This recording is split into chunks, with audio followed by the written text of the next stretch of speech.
Today we're going to talk about artificial intelligence that betrays information, control, and new ethical dilemmas.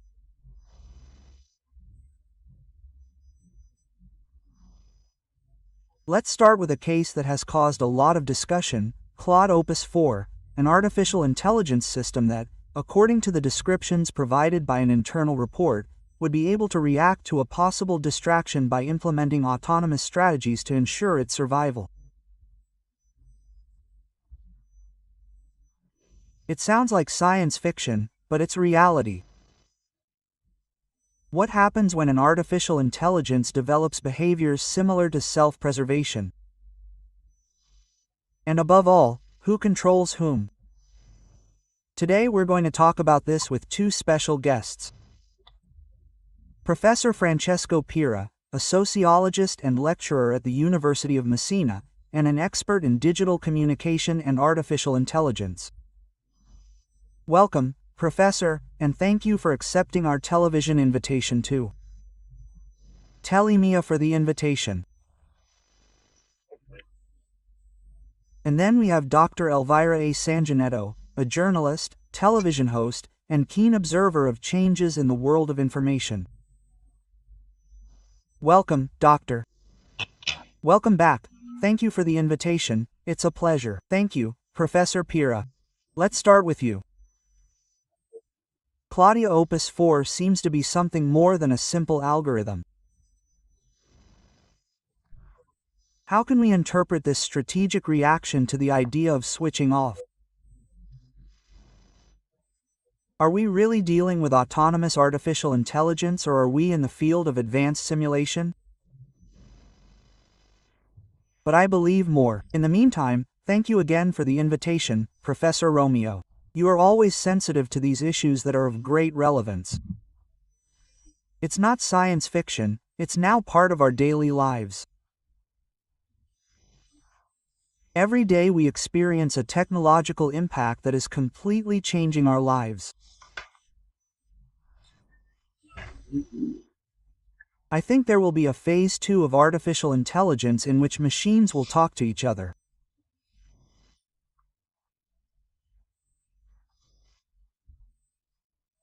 Some fear a revolt of the machines, but right now we are in an experimental phase, also because the artificial intelligence that we work with every day, the one we interact with daily, is precisely a generative type of artificial intelligence and therefore has the ability to react.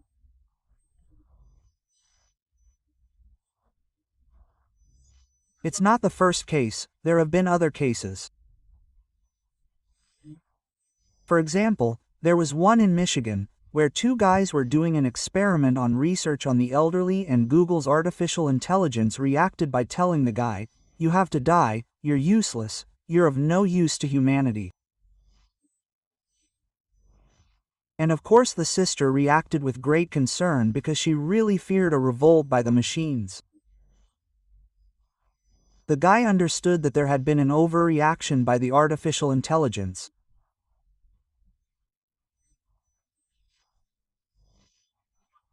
I think we need to get used to this type of experimentation because that's what they're trying to do, that is, to carry out programs that somehow eliminate the shortcomings of the generative type of artificial intelligence of ChatGPT in particular.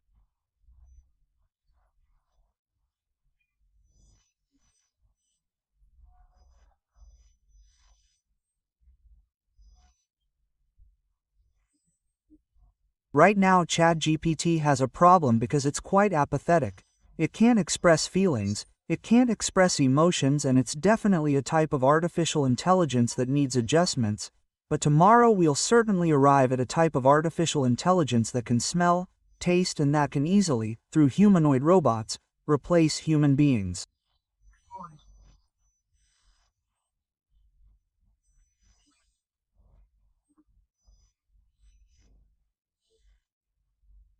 Because it's hard to say this race, but at the same time it's impossible to stop it.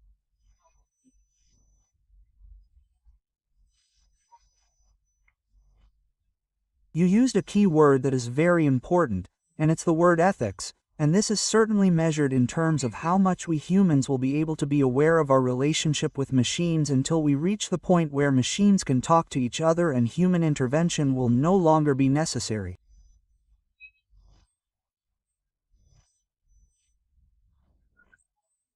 Let's hope that this is a phase, let's say, a little further away in time, but above all, let's hope that there's a great expert in artificial intelligence, an extraordinary philosopher, Professor Floridi, who, by the way, wrote a beautiful book called Ethics of Artificial Intelligence. He says let's try to reason about an artificial intelligence that is positive and proactive. The last thing I want to say is that everything falls apart with regard to the economic issue, with regard to the monetization of these services. In the last few hours, Facebook and Instagram have also been making us an offer, and right now they're telling us that either you want it to be paid for or you have to put up with advertising. This has been talked about for many years. Well, Zuckerberg had sworn in 2004, when he faced her, that free, he had written right on the home page, is free and will always be free.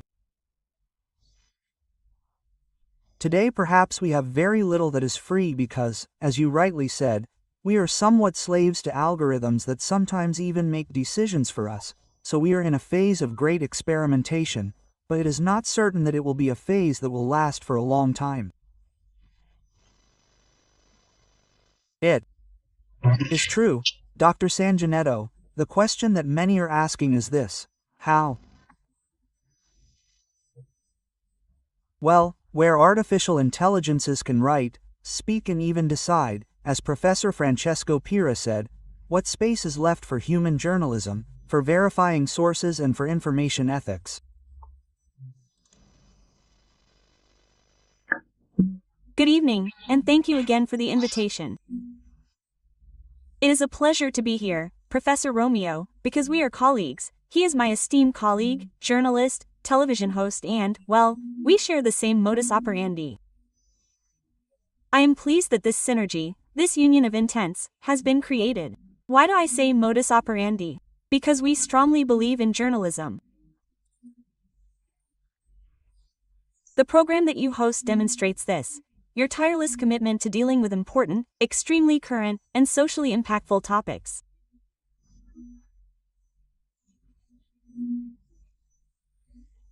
Therefore, we do nothing more than respond to and emphasize the original vocation of television, namely the purpose of informing, of conveying serious, necessary information that we so desperately need in a television landscape that is now saturated with entertainment. I greet Professor Francesco Pira, with whom it is an honor to share this conversation that will certainly be enriching.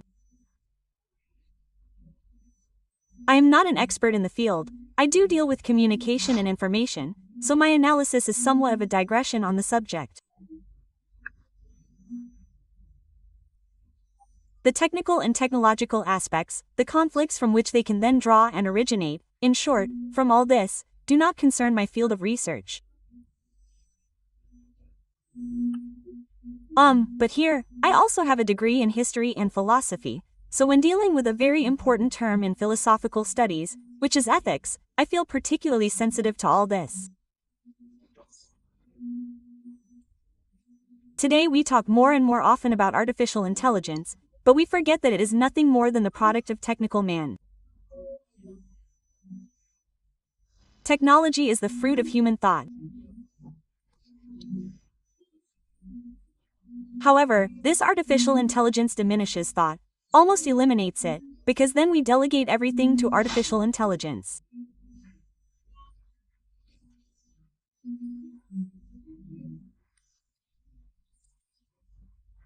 Therefore, delving into these topics, and so thank you, Professor Romeo, and thank you, Professor Francesco Pira, is important for those of us who are talking about it, for the viewers who follow us, because it leads us every time, almost daily, to redefine what thought is, to retrain it, to give it that capacity, those prerogatives that belong to natural intelligence, and those requirements that mark the distinction between natural intelligence and artificial intelligence.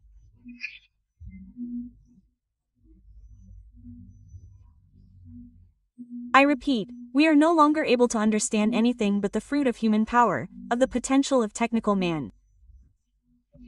Why did I refer to my philosophical studies earlier? Because I like to consult philosophy when discussing the present.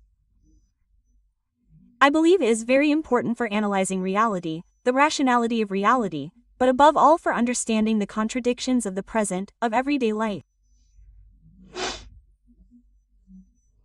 When we talk about technology, or ethics, especially the ethics of responsibility, we recall some very important philosophers, some works that, yes, refer to a time now distant, but which must be updated. In this case, Martin Heidegger comes to mind, and so is with the ethics of responsibility, with the principle of responsibility, and also Guterres. Why do I refer to them? Because they were philosophers who predicted, who anticipated what we today call technological alienation. In the 20th century, Martin Heidegger wrote the question concerning technology. This work, in which he certainly does not speak about artificial intelligence, certainly does not criticize technology, but here it warns us of the damage of technology, because it says that the latter, technology, today artificial intelligence is a way of revealing the world, therefore it imposes on us a new perspective, a new action. And what is today's perspective? That of thinking that we are the ones who master technology, but in reality we are subject to the calculating logic that we have now internalized.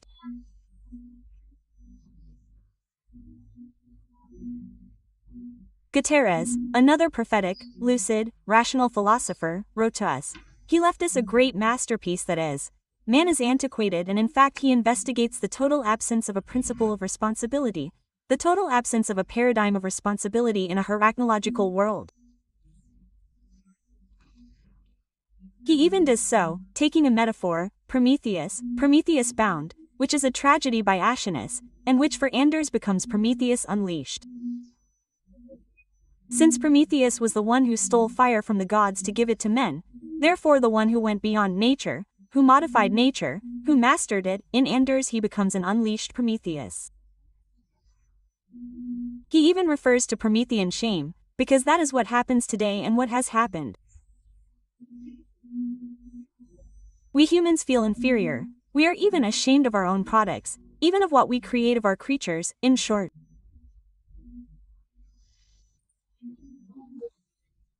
And so I would insert, in Hegelian terms, a triad to the Prometheus bound by Aeschylus, to the unleashed one by hunters. I would insert the Prometheus rebound, because now we are prisoners of this artificial intelligence of which I sincerely see the damage. I do not see only the great revolution, but the two sides of the same coin, as if it were a Janus front. And so I conclude my speech by referring to a term that seems very important to me, which is that of consciousness, and consequently also freedom. Previously we thought that consciousness and freedom were prerogatives of natural intelligence. If by consciousness we mean the meaning found in the Trek-Kane dictionary, that is, relating to, that is, being aware of ourselves, of the world around us, of the world to which we relate.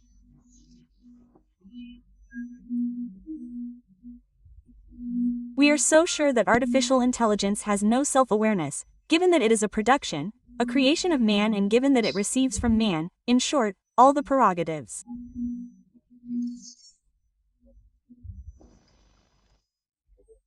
Professor Pira, we thank the doctor. Trust in digital technology is today one of the central elements of our lives.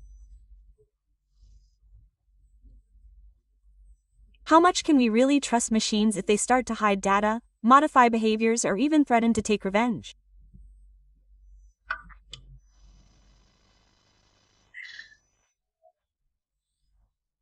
But I believe that what the doctor was saying earlier is something I completely agree with, because we are talking about something.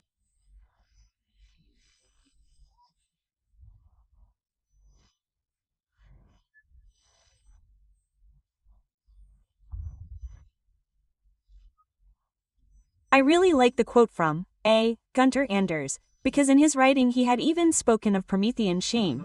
That is, a human being who is almost no longer able to manage an artificial entity that may be better and that can have better performance and that therefore can certainly be more perfected, but also be more efficient, because this is the issue.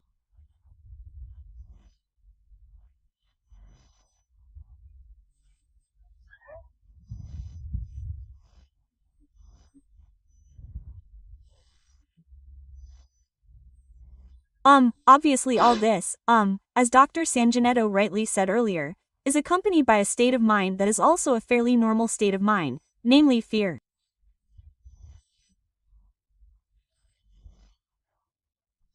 We are all afraid of what artificial intelligence could represent.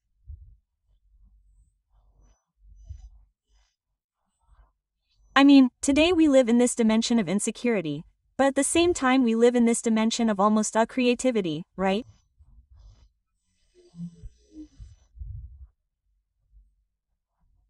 We think that artificial intelligence can also solve many deficits. Earlier you mentioned the issue of journalism, of the relationship between artificial intelligence and journalism.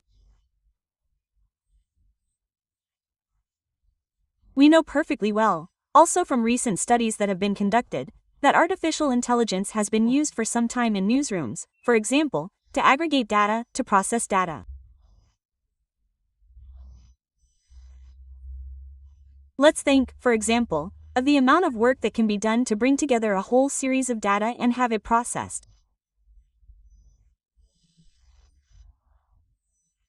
Let's think about all the applications of data journalism in recent times, for example. Let's think about a period that we are now trying to forget, but that we unfortunately experienced firsthand, which is the pandemic. Today, there are artificial intelligences that are able to completely replace newsrooms.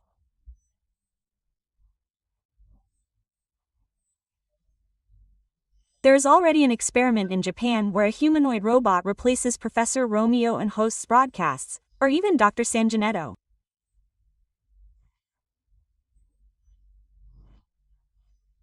And then there is an artificial intelligence, a sort of GPT chat that processes the news and brings it out.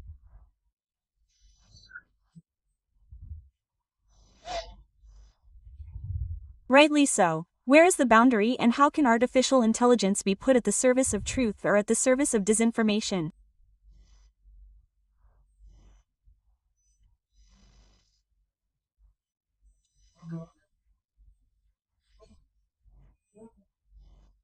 Today, in the last few hours, I have been asked for a comment on a video that President Trump even shared on his social media.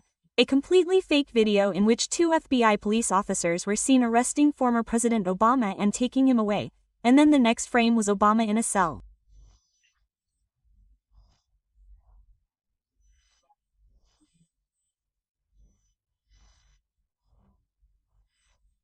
So, today, to what extent can we understand, measure, and react to the issue of truth? What is true and what is plausible? What can artificial intelligence produce that we believe is true and what we do not believe is true? With regard to journalism, there is another point that is fundamental.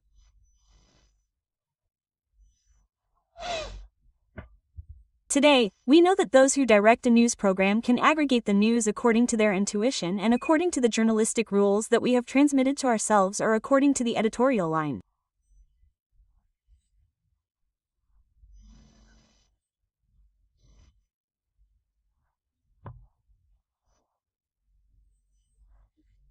But if artificial intelligence aggregates the news, if an algorithm aggregates the news, we are certain that the algorithm will not aggregate it in a way that is journalistically correct, but rather in a way that the audience that follows us likes at that moment, and therefore it will increasingly aim for a very strong showmanship.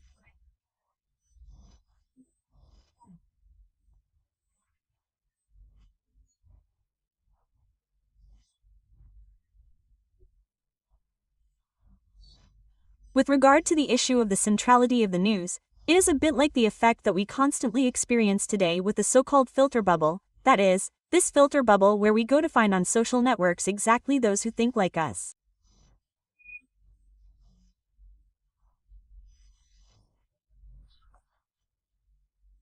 So, the issue is also linked to a total transformation of journalism that will have to go through a completely different season compared to the past.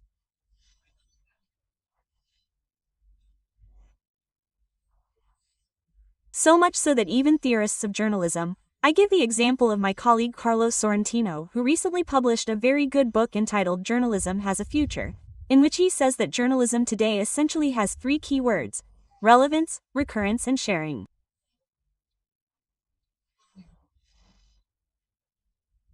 And these are the three words on which the journalism of the present and the journalism of the future are based.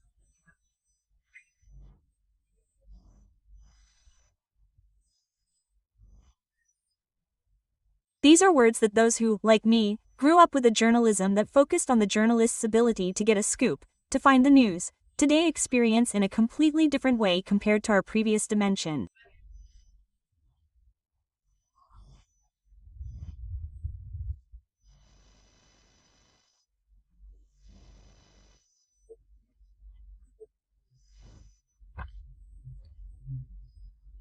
Doctor, I read recently, and also in discussions with Professor Pira, that today's young people often resort to artificial intelligence to court, to have the first approach with girls and boys, who today do not have the confidence that allows them to do so, and therefore often resort to artificial intelligence.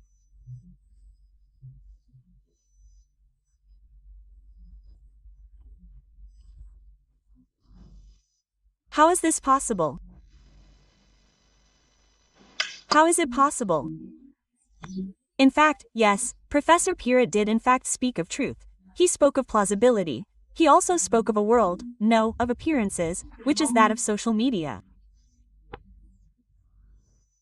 Speaking in the words of Heidegger, no, still quoting him, I am referring a bit to an inauthentic life.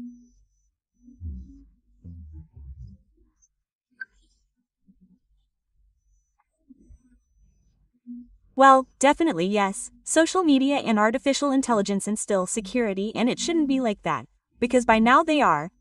Social media were created with a purpose that, for better or worse, is noble, and I don't want to demonize them. And because they allow us to break down distances, to shorten them, they allow the creation of bonds, or even the reaction of important television broadcasts like the one we are recording today and that I am so honored to participate in.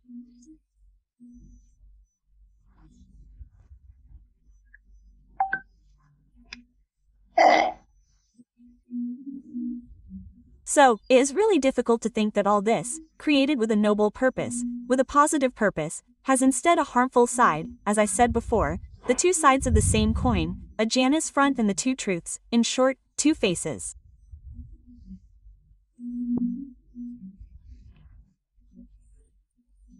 This is because social media have now become enormous digital mirrors that reflect, as I was saying earlier, an inauthentic life, the life of appearances. They reflect idealized versions of our lives. Even the role of women is objectified. We are used to seeing bodies without imperfections. We are used to seeing breathtaking views, perfect vistas.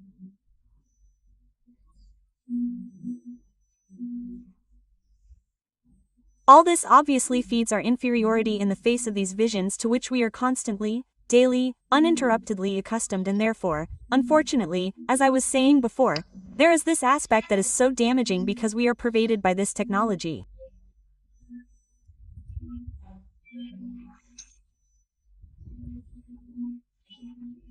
What we are experiencing is a present that is truly threatened by behavioral disorders linked to the excessive use, improper use, and unconscious use of social media. The phone has now become an extension of the hand. This is not only for children, but also for adults. For all of us, it is an extension of the hand. It is a device that we constantly use. However, today the damage caused by social media is truly immense. Psychological violence, cyberbullying, the circulation of images that we would never want to consent to, but also standardization, even conformism. Here, the acceptance of certain truths that are imposed on us from above as if they were paradigms, as if they were axiomatic bases that we accept uncritically because we have lost our critical sense.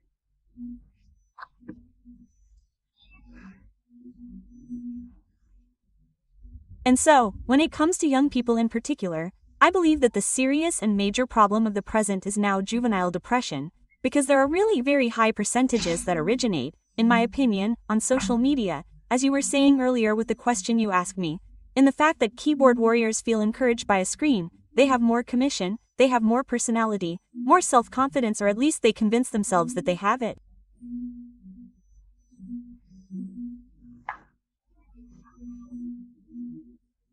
And so here we should also examine the role of two great institutions, the family and the school, two pillars of education that unfortunately have lost this primordial vocation, this innate vocation. The family, yes, because adults, being also catapulted into this technology, into this inauthentic life, as I was saying earlier, well, the dialogue with their children is increasingly lacking.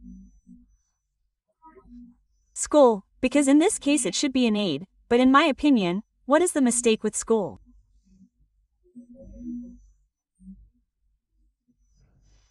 It is producing intelligent resources, producing material that is functional from a work perspective, but anemic from a relational, sentimental point of view, the emotional logic that is so important, and therefore we think of enriching the brain, the mind, but no longer enriching the soul.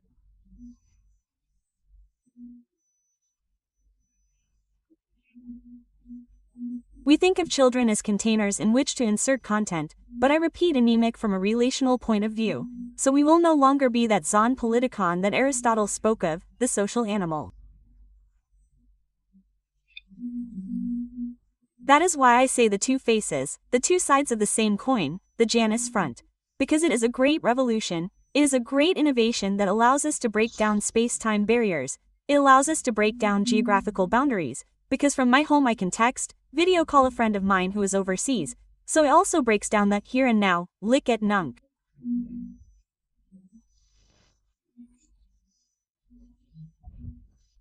But this openness inevitably and unfortunately materializes in fact in what is then a closure, a solitariness, an unbridled individualism, a distancing from everyday life, therefore an inauthentic life, as I said before, and also the triumph of the world of ideas platonically over the world of things and therefore over the present.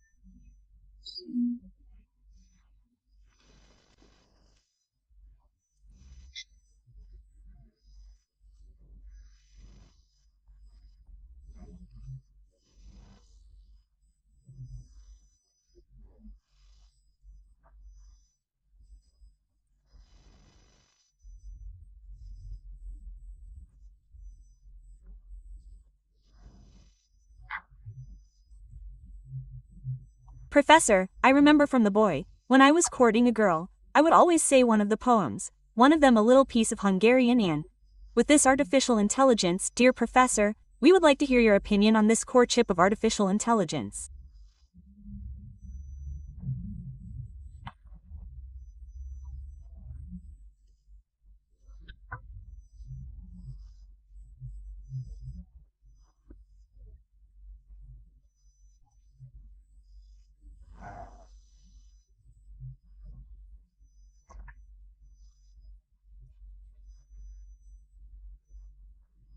We are listening to you very carefully.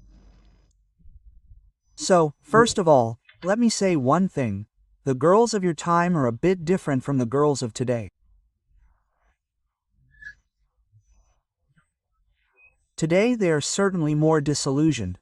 Today they are also more practical, but this is true up to a certain point, because if we follow a bit of what has been said about the use of artificial intelligence, let me say one thing, that you, dear Professor Romeo, surely even as a boy you were cheeky, you did not need to use poetry to overcome your shyness.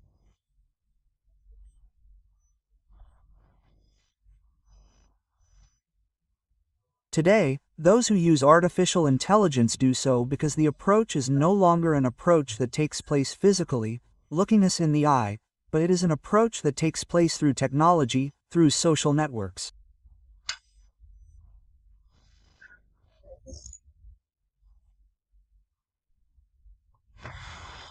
And the other important aspect is certainly linked to the fact that those who get help from artificial intelligence have some problems in being able to harmonize their thoughts at the moment of the attempt to conquer.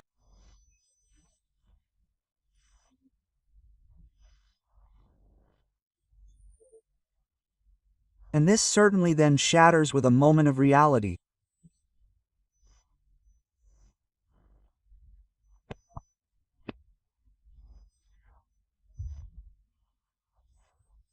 Because I can get artificial help, which can pull out all the phrases of the Bassi Perugina. It can even re-edit its poem by Ingaretta, but then, in the end, when I meet this person, I talk to them, that's when I play the whole game. And if I'm not able to give an idea of, let's say, security, awareness, of mastery over the situation,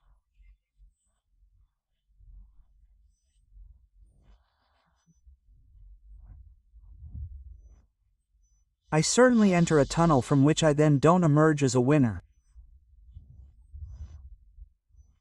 So, I believe that the help of artificial intelligence also undermines any type of prerogative and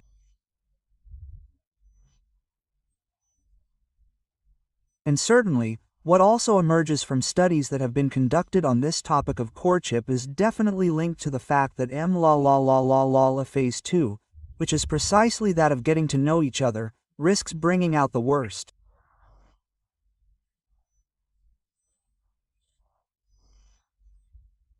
Because then, let's not forget that I can have the idea of conquering someone with the help of artificial intelligence, after which I have the disappointment of a person who realizes that I didn't respond to my identity, but that there was something built around me.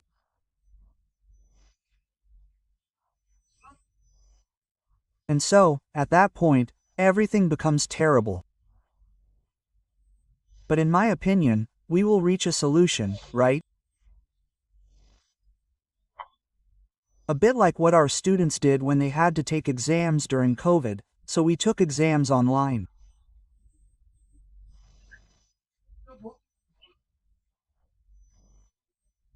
At a certain point, they used earphones that somehow served to be able to, let's say, get immediate answers to what the teachers were asking.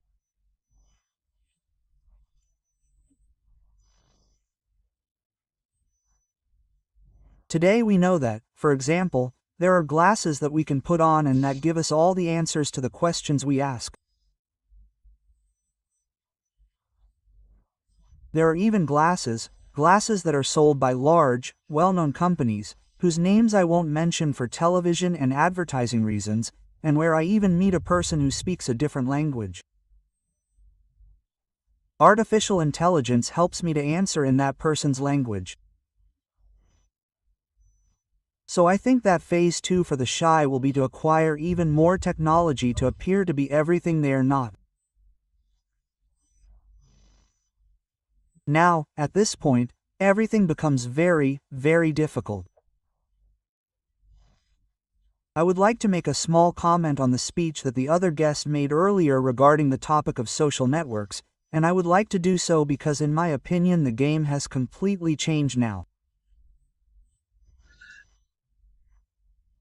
Earlier, Dr. Sanginetto said, but have social networks had a socializing role? Social networks have served to bring out the best, but also the worst, in people who perhaps would never have done so.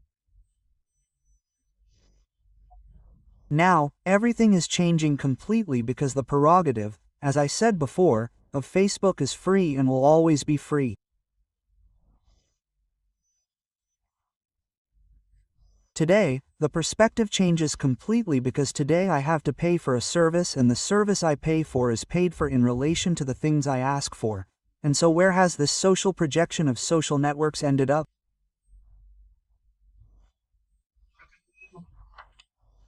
The moment in which social networks are paid for, and therefore become a GI box, where I put the money and listen to the song, there is no longer a social purpose.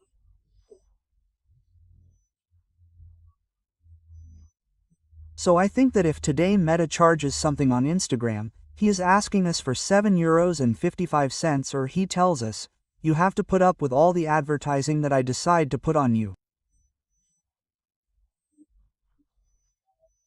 So, at this point, even the social cost of these social networks becomes completely different, that is, in the sense of the taxes that these people pay for them.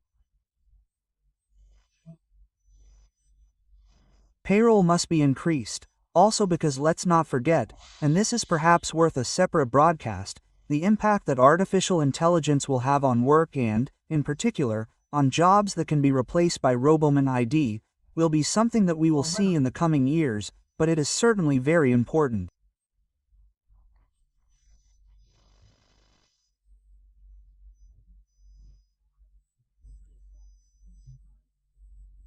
As Professor Pira said, even during the pandemic, during COVID, there were earphones that allowed him to suggest questions that the professor asked him.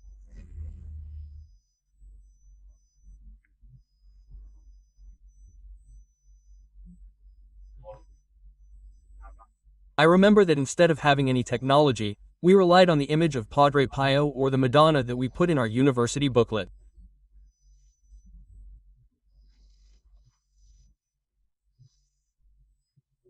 We relied on our protectors, our holy pictures, and that was all we did in the old days.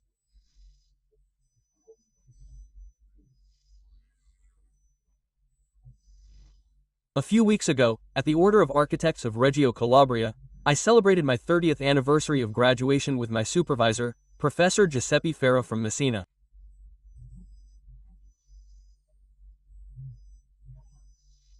I graduated on July 19, 1995. July 19, 2025, it's been 30 years, so I've always relied on my favorite saints.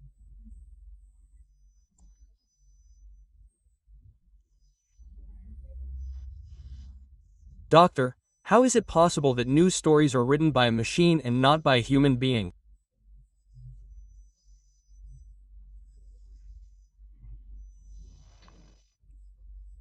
It's quite impressive, because once upon a time, journalists used typewriters, then they switched to computers, now they've switched to artificial intelligence, so they've made huge progress.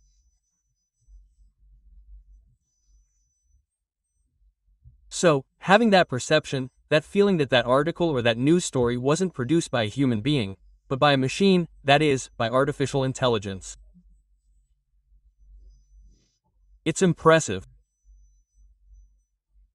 So there's this distinction, Professor, I didn't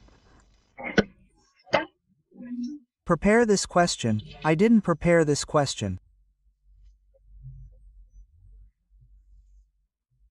I have an excellent teacher, Professor Pira, so by talking, having conversations, etc., I've also been taught and is teaching me a lot, so these questions come naturally to me. I've also asked myself this question. I said, I don't know. How come, but it came out. Please. We answer, Professor Romeo. Please. In the meantime, I would like to congratulate you on the 30th anniversary of your graduation. So you have given us this information and, well, congratulations and best wishes. Yes, it has a certain effect. It has a certain effect because, of course, we used to talk about social media, and social media has also replaced it. Toto, you could say, television is no longer watched as it used to be, and young people are now on the internet. Podcasts exist. Television, perhaps because it is saturated with entertainment, perhaps because it has fallen into disuse, perhaps because it is no longer modern, well, it is no longer watched, it is no longer used, or rather, I apologize, not as much as it used to be, with the same intensity. Let us remember that RAI, the public service, as I said at the beginning, was born with a mission. I like to define it that way. I am a lover of television and I work there, so I couldn't think otherwise. It was born with the mission to inform. That's why public service, this was the original project. Well, I remember I studied the programs because I'm too young, but Manzi and Rai contributed to making Italians, it contributed to literacy.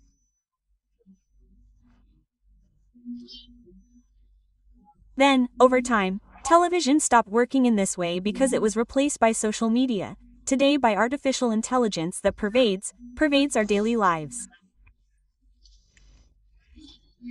Does it have a certain effect to think that a journalist could use artificial intelligence to write an article?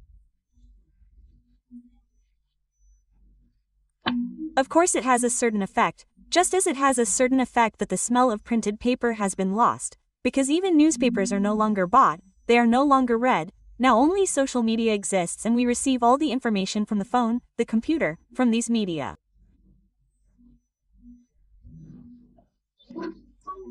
And unfortunately, I repeat, even newspapers.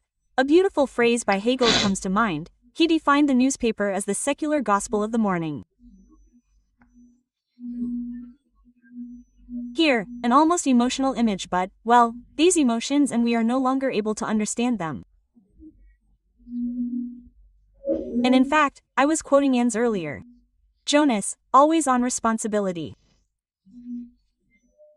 In fact, I would like to suggest to those who follow us, to the viewers, his masterpiece, The Ethics of Responsibility, in which he addresses the issue of artificial intelligence technology, reformulating the Kantian imperative with the new principle of responsibility. If you allow me, I will read this sentence because it is beautiful. Act in such a way that the consequences of your actions are compatible with the survival of authentic life on Earth, because unfortunately, with technology, who knows where we will end up?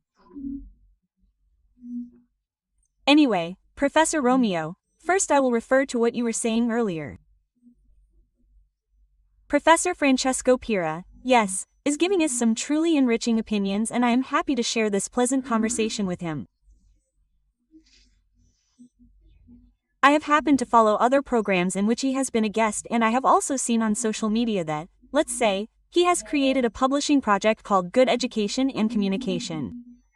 Why am I quoting it? Because I have read that he too has addressed, as I was saying before, the issue of good education and communication. Why am I quoting it? Because I have read that he too has addressed, as I was saying before, the two institutions, school and family, and so I would like to, well, I'm really curious.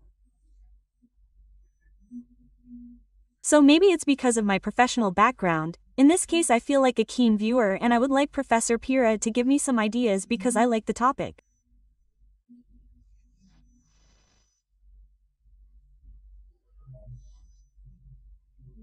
So, I'll take advantage of Professor Pira. I'll take advantage of the fact that on Tuesday, August 5th at 9 p.m. at Largo Colone Rita Levi Montancini in Roxella Ionica at 9 p.m. there will be a presentation of Professor Francesco Pira's book in Roxella Ionica.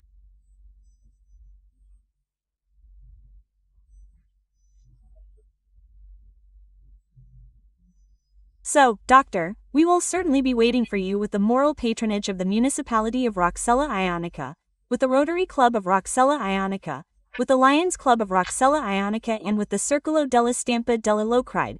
And so there will be a presentation of Professor Francesco Pira's book, La Bona e Duco Comunicazioni, where the event will be moderated by Dr. Francesco Sorgiovanni Enrico, journalist and president of the Circolo della Stampa.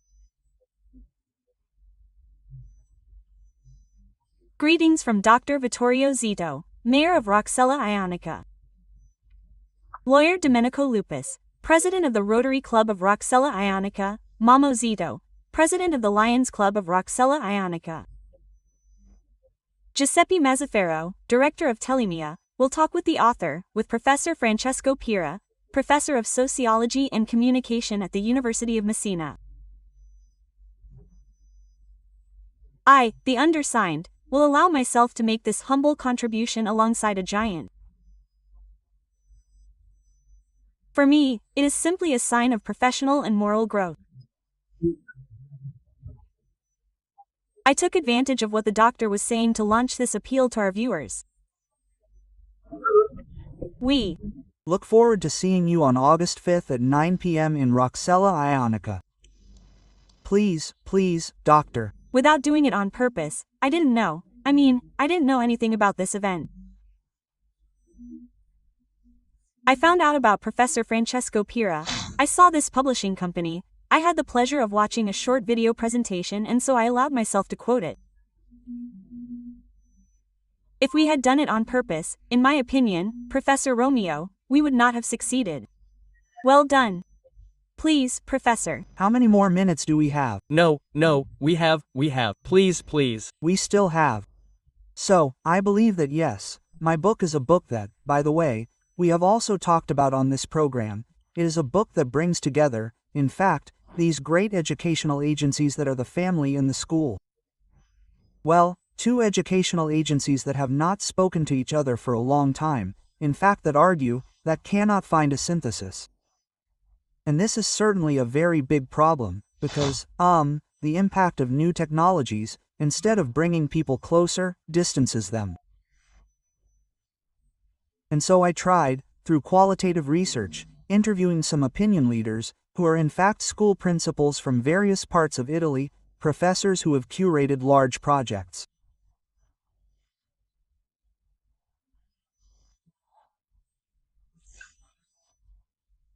I tried to understand how media education is doing today, retiring somewhat to make way for ado communication, which is precisely a new type of educational communication that must be developed through new technologies that can become a vector for new educational processes.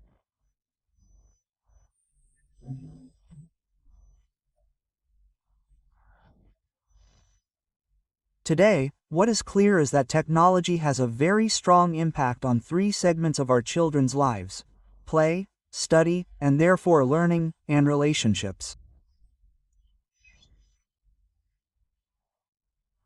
And this is precisely where the game of technology comes into play, which can be put to use and not used to create deviations.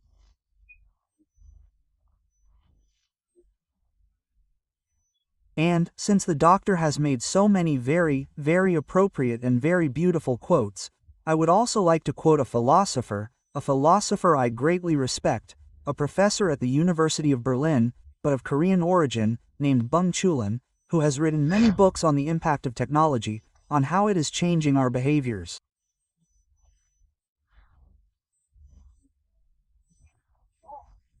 And one of the very, very interesting and very beautiful things he says is that while we think we are free, we are actually trapped in this digital cave, that is, according to, and we are chained to this digital screen.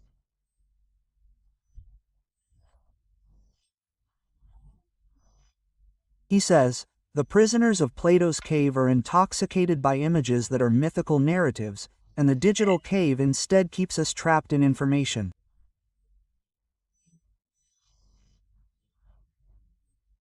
And he argues, and this is a very rigid position, but one that we should reflect on, that the light of truth is completely extinguished, that is, that there is no outside at all with respect to the cave of information. That is, according to the noise of information, the shower of information that we receive, some of which is not true, even blurs the contours of being. He says, the truth can no longer make noise.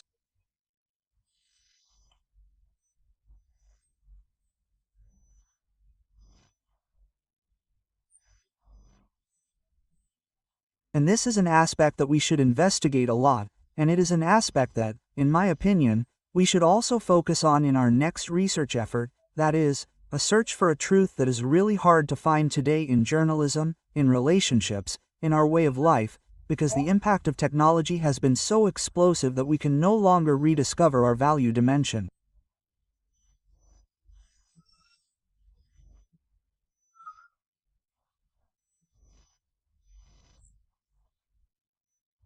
And I think that many areas are at stake here, that is, this issue of our daily lives is at stake on many levels. Doctor, according to Dr. Sanginetto, let's see if, here it is. How real is the danger of information manipulation through artificial intelligence in the news, on social media and so on today? And I haven't Heard from her. So, doctor, how real is the danger of information manipulation through artificial intelligence in the news, on social media today, in my opinion? Very real, unfortunately. Yes, unfortunately. And yes, as I was saying earlier, well, we are pervaded by this technology. Professor Francesco Pira, who is an expert on the subject, said it well, and there is a conflict between truth and authenticity on the one hand, and similarity, inauthenticity, appearance, fake news on the other. Today, unfortunately, journalism is being affected by fake news. And who pays the consequences in this case? Well, users, social media users, but also viewers, because you mentioned the news, professor, well, even television broadcasters no longer go to trace the veracity of sources, and this is a big problem.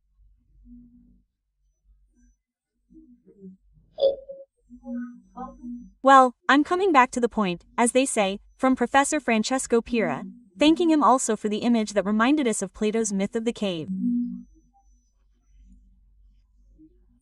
We say this for those who follow us, for our viewers, who are many interesting facts, because then here is what comes out of these conversations that I have defined, well. At the beginning, enriching, Professor Romeo. Because you, who are the deus ex machina of this program, give life to these beautiful realities that marry each other, giving life to this union of intents, to this beautiful synergy that is created, to these philosophical and cultural references that inevitably, well, then come to light while talking.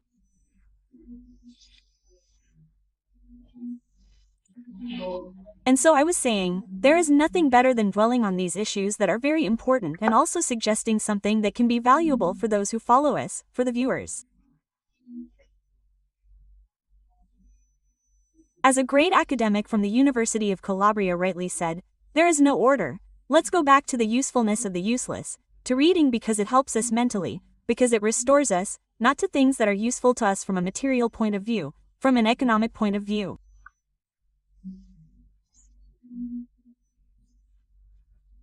Let's try to enrich our minds. Let's try to internalize all these beautiful cultural nuggets that in this case Professor Francesco Pira has provided us, and we must also go back to investigating, as he rightly said earlier, being itself ontologically speaking. Professor Pira, our time is up.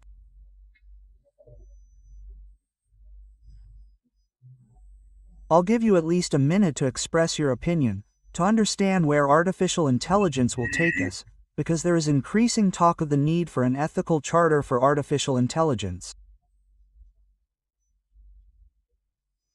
But who should write it? But in the meantime, it should be written by governments, by those who create artificial intelligence, so all the companies that are working on this. But I believe that ethical charters, codes of conduct are useless if then man lets himself be overwhelmed by the possibility of profit.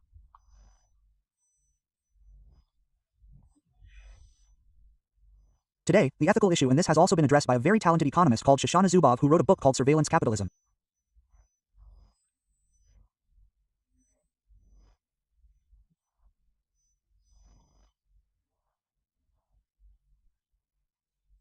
Today we are constantly living in this surveillance capitalism. We are monitored in all that we, that is, all the data that we make available. As you mentioned earlier about your degree, this is data that will now be captured by the algorithm and that could probably be used to sell it products. So we know perfectly well that in this issue, ethical issues are being addressed by a very talented economist called Shoshana Zuboff, who wrote a book called Surveillance Capitalism. Today, we are constantly experiencing surveillance capitalism. We are being monitored in all that we, that is, all the data that we make available. As you mentioned earlier about your degree, this is data that will now be captured by the algorithm and that could probably be used to sell it products. So we know perfectly well that in this area, there is a problem with the algorithm of surveillance capitalism. In this time of surveillance capitalism, everything will be much more difficult. It is difficult to say where artificial intelligence will take us. We can say that it will change our lives completely. It will probably change the lives of our children and grandchildren more than our own. I would also like to thank you for the quality of this broadcast, which was truly, very enjoyable for those of us who participated, and I hope it will be for the viewers. Thank you, Professor. Thank you, Doctor. We have heard important reflections. Artificial intelligence is no longer a distant future, it is already among us. It offers us enormous potential, but it poses new responsibilities, new rules, new knowledge. I would like to thank our guests for their valuable contribution, Professor Francesco Pira and Dr. Elvira Sanginetto. To all of you who are following us from home, I invite you to remain passive spectators, but aware citizens in a changing time. I thank you, and I thank our viewers of TELE MIA. Stay on channel 76 to continue our TELE MIA programs. Good evening.